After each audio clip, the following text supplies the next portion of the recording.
Ganina rin sing panawag, palihog ko dili doon. Ganina rin sing panawag ninyo. Leave yung appeal. No, mami sana no. Terus na tayo.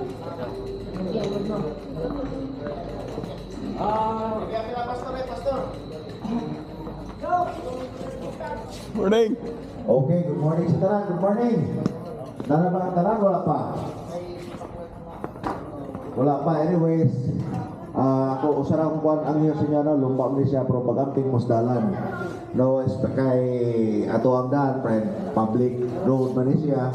Niya after mga kilometer 30, kung ako masipyat, kurang ubay-ubay yun ang mga road repairs na ron. No, pag-organize na to, wako nga ng road repairs, but unfortunately, pag suroy na mo maging simana, ubay-ubay yun po ng mga road repairs, so mag-amping lang ta, no, mag-amping. Anyways, na may mga marshal na butabang sa tuwa, pero ibutang sa tungunahon na permanente ang safety, no, safety, kay di mataganahan nga maglingaw-lingaw tas lumba. 2, 1. Thank you, thank you. Hi vlog. Boys, diyan na sa video report na to sa duwa sa Prosperidad ANGOT Bike Festival ang title sa duwa. So we were invited by Mayor Eric Miliana to join this race, and this is the second time that I did this race. So kaning category na video is 60 years old and above category. Ang ruta ni starts from the Municipal Hall of Prosperidad, and then padung ni sa San Agustin sa Surigao, and then U-turn finished sa munisipyo Ragyapon sa Prosperidad. So in total this is 100 kilometers ang distance. Ang video ani dito kay gatuo mo kung pugdan ko video kay i-assume na ko, so if this is 100 kilometers and let's say dagano naman namog 3 hours, then 3 hours or 4 hours, then kinahanglan ko upat ka battery, and since I only had two GoPros, so una akong giginot bata sobrang naginot wag yun ma-record tanan. And however, kaning part, this is the part of the climb, kining start of this climb. This is about 1 kilometer. I think grade here is about 4 or 5%. Galisod ko. However, this guy from Davao, kanis 619, a young guy named Alan, I forgot his name. He's a very strong guy, but he grinds on his bike. Bigir kanis siya, but he's very strong. And kani hapit na jud ko matagak tunga-tunga kaning duha. So at this point here natagak pa jud ako kanina. I had a chain wrap and I had to chase back, and when lingi si boy and he saw me, I was struggling, so he slowed down. Mo nga nakakuyog ko. So this other rider ay taga-Butuan mo siguro yung kanina naka-green, kasunod siya, and so padayon mi sa climb. Nakagunit to ko, but inat sad. Although I think boy was setting a very I think hinay ra ni para niya nga pace. But this guy 619 si Alan is very strong. Grabe siya bigyan niya. Tutusan ko kung gitira ni boy, I'm sure matagak ni duwa. And ako siguro ko na matagak, followed by Alan. And then that to be the end of it. Siguro magkagugod ko ni Alan, but si boy magkauna lisod ko kulong ni Mike kasi po daw permit.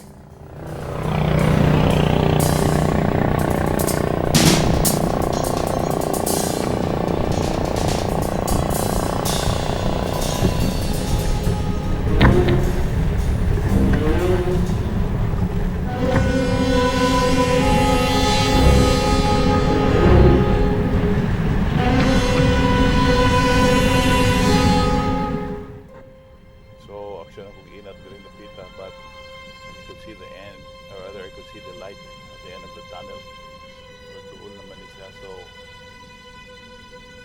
na sige gunit na kuha ni.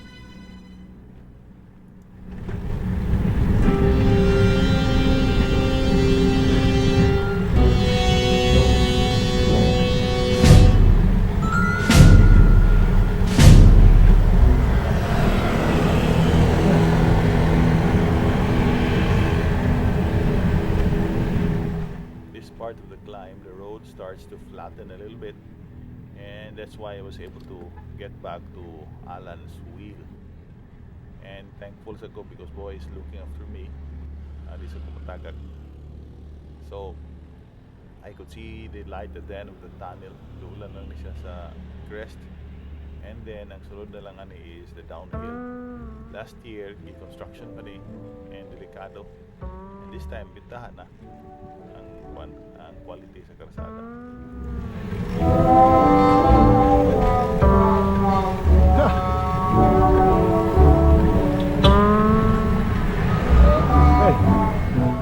And so this is the crest of the climb. And I'm not a very good descender. So just to try to keep pace with these two guys. The first few corners are easy, the roads are wide, but as we go on further at the end of this downhill, grabe na jud ka kwan. Grabe ang hairpins niya. Daghang hairpins.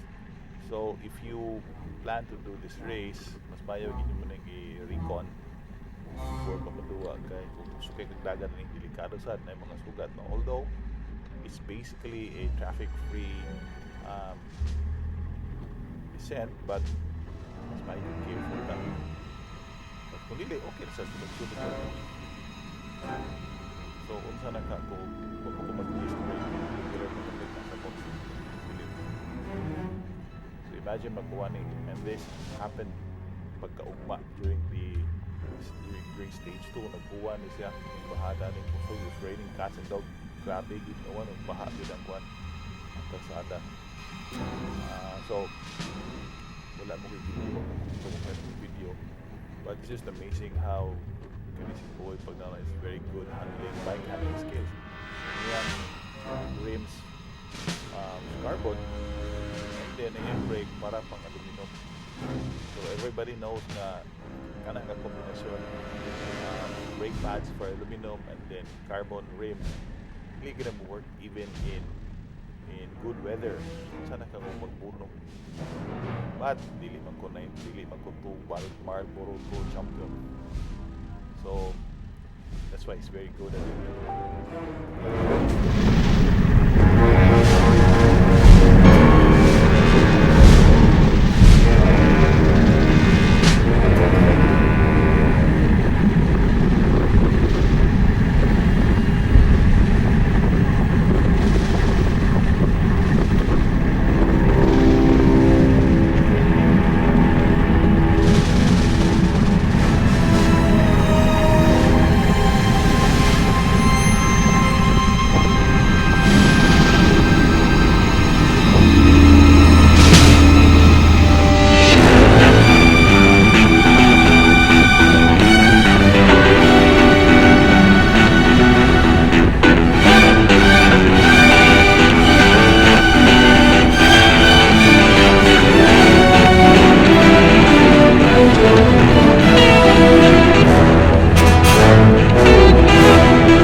ani o matatanon.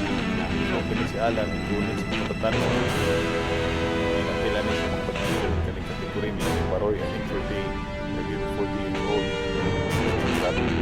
Also just only 5 and kami nagka-laspag na mo.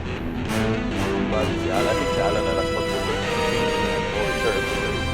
And during the second half of the race, nasa ay rider 30 to 40 na natagak and then tabang ni Alan and I heard na okay naman kulogin ko na. So I have nothing to complain if that is the rules. And moto na kapaluyag yun na mo and even si Boy luyag siya nalaspag yun si Boy I think with about siguro mga 40 kilometers to go. So undang gini natagak gini si Boy pero di ka katuo ba nga matagak, but again we're all mortals here, di ba kita mga mind lacking cyclist. So even the best of them masayop sa dog compute sa kaon inom. And speaking of kaon and inom, wag yun may tubig ani kay si Piet yun, no? Natagak akong water bottle na bali ang nozzle sa usa di na mainan ang usap pang usa na bilin puno pa tong tubig natagak wala I cannot stop and get it back, no? So there was no point so natagak so wala ako ginom. So for about siguro for 90 kilometers ang inom ron ako no 1/2 rang water bottle. So this is the U-turn part and sa unahan ani mo ni ang matagak si Boy nga dito siya di ko na kay grabe ko no kalipong na siya I think ni siya cramps ni siya.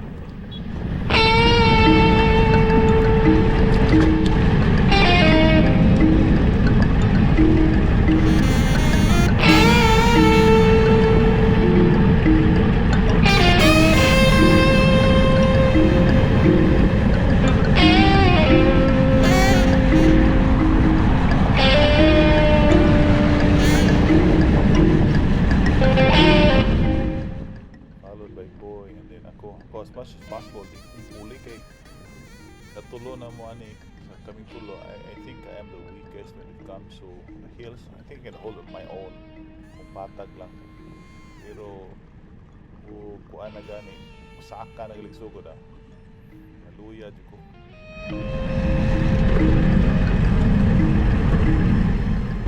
At this point ako nalaspag na ko ginunit atong kusog ang dagan. And then nagian ni 30 to 40 years old nga cat and then front guy signal to Alan nga pasundon siya balik kababayan na sa niya, no? So he followed and then mo na sa ning kusog sa dagan and after another 5 kilometers Boy decided to get off the train yung sa sinyasan ko niya na ikaw na lang. So I thought ako na nga kuyugan lang kana ko sa Boy but some say point. So I decided to just go with Alan and hold on to their pace as long as I can. However, katong pagbalik na sa katong climb sa magsaysay wala nang tagad na jud ko. So at this kaning dapita sulo na lang jud ko ani.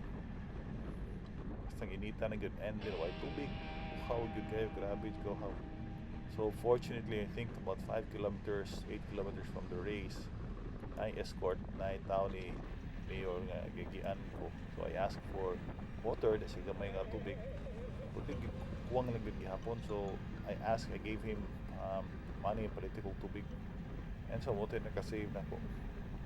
So kaning nga part mo na ni ang pag-entrada sa finish ni doon na sa finish line. So you can see that construction in Hilapita.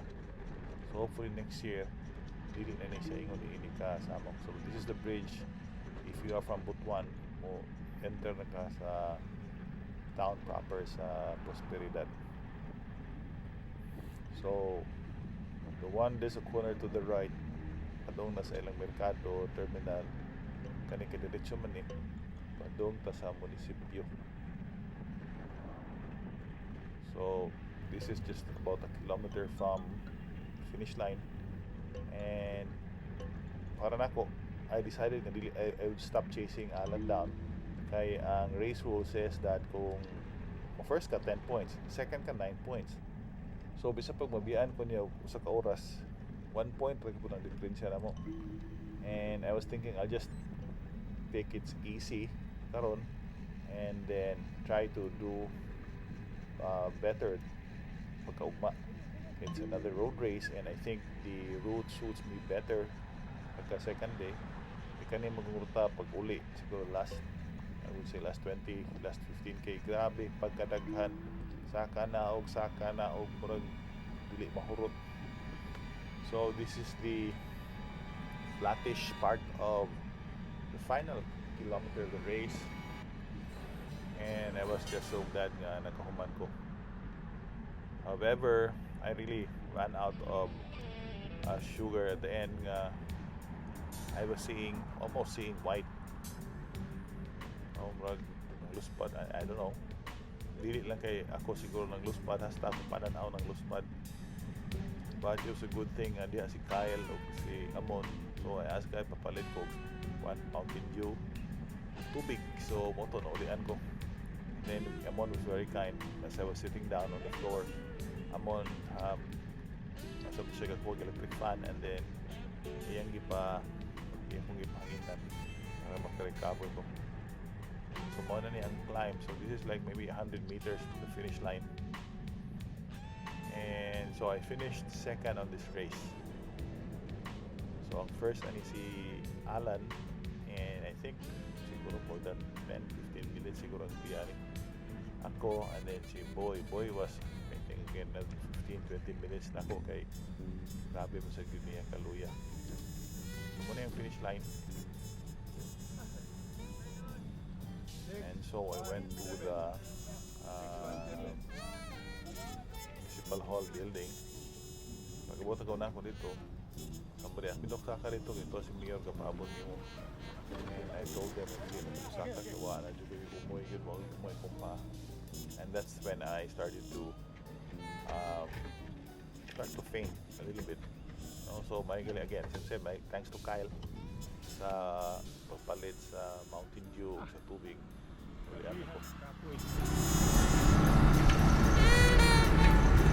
First time nagkaray ko init kayo.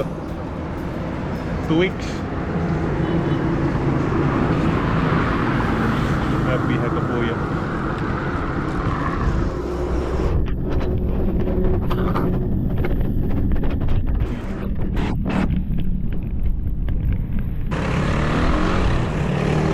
Prosperidad, baby.